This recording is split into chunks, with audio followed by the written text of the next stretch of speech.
خۆ خەڵکی بوخاری و مسلیم بخوێنێتەوە ئەنە جوێن بەڕیژ نایە ئەوە ڕەوشتێکی هەیئەتی ڕەسوڵ الله صلی الله عليه وسلم. خەڵکی ئەگەر بوخاری و مسلیم بخوێنێتەوە کاتێک کە تۆ لەسەر مینبەر تووڕابی لەسەر دین جوێنە پێ نایە پێ ناڵێت تونندڕە چونکە ڕەسوڵ الله وابوو صلی الله عليه وسلم. ڕەوشتیەوە بوو لە وتارە. خەڵکی ئەگەر بێت و چۆنیەتی ڕۆشتنی ڕەسوڵ الله صلی الله عليه وسلم، چۆنیەتی هەستانی دانیشتنی قورئان خوێندنی نوێژکردنی ئەمانەی بخوێنێتەوە دیراسی بکە، هەڵبەتە کاتێک کە تۆ وەکو ئەوەکەی ڕقەلێ هەڵناگرێ دژایەتیت ناکە. خەڵک جاهیلە بە ئەخلاقی ڕەسوڵ الله صلی الله عليه وسلم، بەس عالیمە بە ئەخلاقی میسی، ڕۆناڵدۆ، گۆرانی بێژ، یاریزان، ئەکتەر، ڕاقیسە، سەماکەر ئەخلاقیەوە نەزانێ، سەرکردە، سەرۆک، مەسئول ئەخلاقی هەمویان نەزانێ، بەس وەڵا ئەخلاقی ڕەسوڵ الله صلی الله عليه وسلم جاهیلە پێی.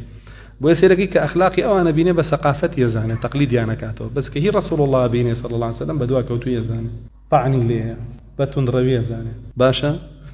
یعنی خودی ئەو ڕەوشتەی ڕەسوڵ الله صلی الله عليه وسلم لەسەری بۆ بە توندڕەوی وەصفیەکە. لە کاتێکە وەصفکردنی ڕەوشتێکی ڕەسوڵ الله صلی الله عليه وسلم بە توندڕەوی کوفرە، چونکە توندڕەو کێ بوو؟ خەواریج بوو. تۆ کێ بە خەواریج ئەزانی؟ ڕەسوڵ الله.